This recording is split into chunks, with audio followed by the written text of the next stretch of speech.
Education is the most powerful weapon which you can use to change the world. Do you know who said that? It was Nelson Mandela, a South African leader who fought against apartheid, negotiated an end to the system, and became the country's first black president.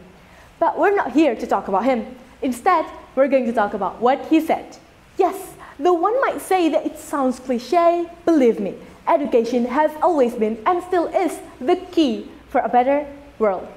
Assalamualaikum warahmatullahi wabarakatuh. Alhamdulillah, assalatu wassalamu ala rasulillah. Greetings, honorable judges, distinguished audience, ladies and gentlemen. My name is Ihdina Mafaza from Trensains Senior High School, and I'm standing here today to share my thoughts in the form of a speech about the topic of investing in education for a brighter future. Education is a very big word. There are indeed many theories and definitions related to education. So how can we define education? Is education only a teaching and learning process that happens in school? Or is it a lifelong learning that can happen anytime, anywhere, and has resulted in many great achievements? Lamps, cars, electricity, and many wonderful poems that we enjoy today are all the result of education. From a mother teaching her child on how to drink and how to behave, a teacher in remote areas bringing children from illiteracy to becoming experts in reading, until Ustad and Ustadzah teaching their santri kitab. All of them is education. So why is education important? If we think about it, all the developments in nations all around the world are led by people. But all the destructions are also caused by people. So what differentiates those people? Once again, it is education. People often think that the influence of education is only limited to a person's future. But education does much more than that. Education doesn't only affect the future of an individual, but also the development of a country. Yes, a good education system will create superior human resources and make a country more developed. So, the higher the quality of a country's education system, the more advanced the country will be. On the other hand, the lower the quality of a country's education system, the less advanced the country will be.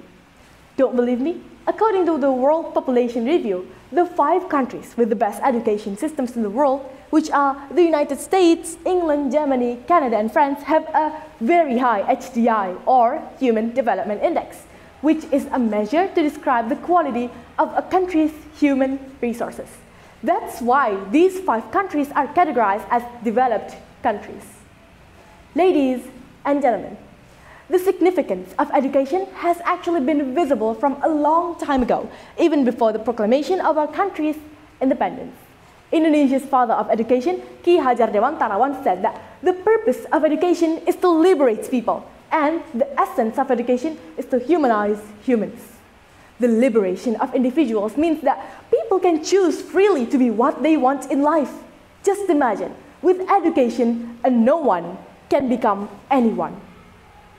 But in 2024, even with all those importance, our beloved nation, Indonesia, still has so many things to improve related to its education.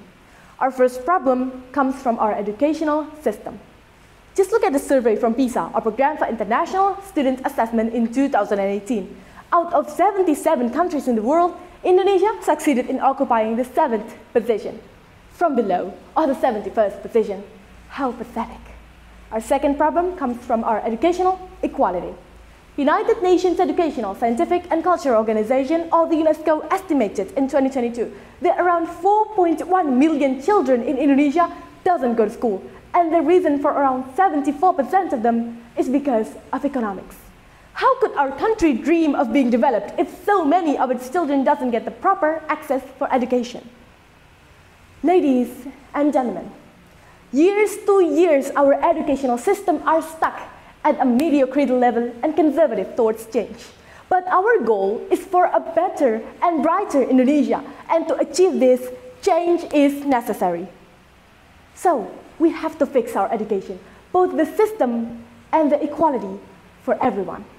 If we are able to do this, we'll also be able to secure the quality of our country's human resources in the future, which is the key of becoming a developed country.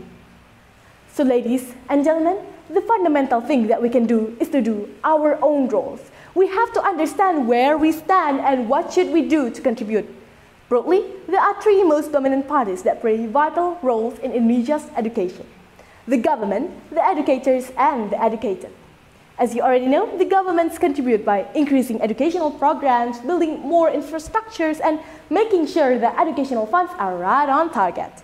The educators, which are not only teachers, but also parents, are expected to teach more than just academic lessons, but also moral education to improve work and study ethics.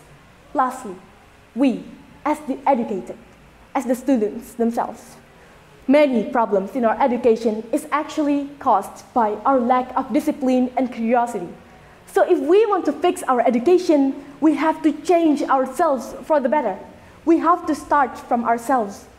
So study hard, think critically, and prepare to become the next generation to develop our country. Because like what Abraham Lincoln has said, a philosophy of a schoolroom in one generation will be the philosophy of a government in the next. So ladies and gentlemen, I think that's all that I can say for today.